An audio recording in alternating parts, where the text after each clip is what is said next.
This is Lawrence D. Adams, and today I'm talking about from shame to self-acceptance. One of the things that has a lot of men, and particularly black men or men in general, is the silent shame that they have for themselves. Shame can be defined many ways, but pretty much we know what shame means. It's those things that we are afraid to express to someone or even share that are very shameful. The other side of it is, once you are ashamed about yourself or a particular habit or thing that you're doing, it's a cycle or a vicious cycle that keeps you in the cycle. So you could be ashamed that you drink the way you do. And because you are ashamed of drinking, it keeps you in the cycle of continuously drinking. So shame is very damaging to the psyche of a man. What are you really ashamed about yourself? You could be ashamed about your hair, could be ashamed about your body. You could be ashamed about who you are, how you speak, how you present yourself. You could be ashamed about how much money you make. You could be ashamed about anything in the world. You could be ashamed that you're addicted to pornography. You could be ashamed that you are a serial dater. You could be ashamed about what took place in your life when you were a kid that you have not told anybody about.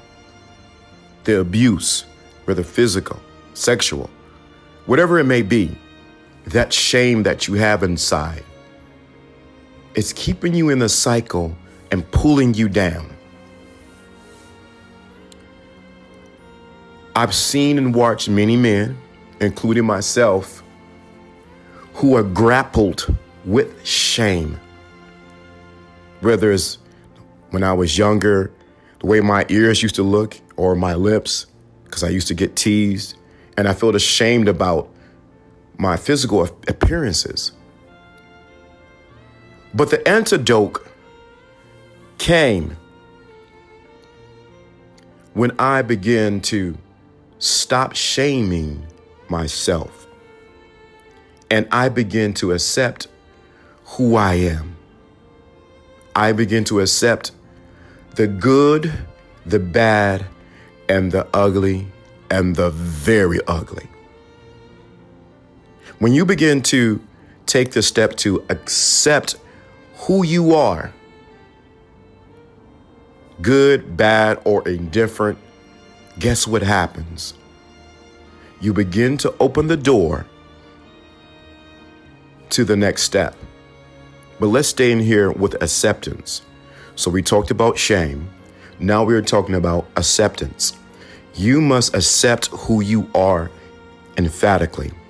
You got to look in the mirror and begin to accept the good, the bad, the ugly, and the very ugly about you. Accept your teeth. Some of y'all don't accept who you are. You can never change anything in your life. And I'm talking to you, brothers. If you never accept who you are, if you never accept the things that happen to you, if you keep burying them in the core of who you are, and that burying keeps you in the cycle of shame. It's like you on the hamster wheel and you keep running and running and running and running, and you never get off because you never accepted that you and your shame has you in that hamster wheel. So once you accept, then starts the journey of the next step, which is radically accept yourself, but radically love who you are. Love every part of you. the good, the bad, the different, your stomach, your eyes, the things about you. It's not about to change right now. You already accepted, but now you have to love you. Most men don't love themselves. So you think about getting a woman, you think about getting a car, you think about getting a house. If I get more game.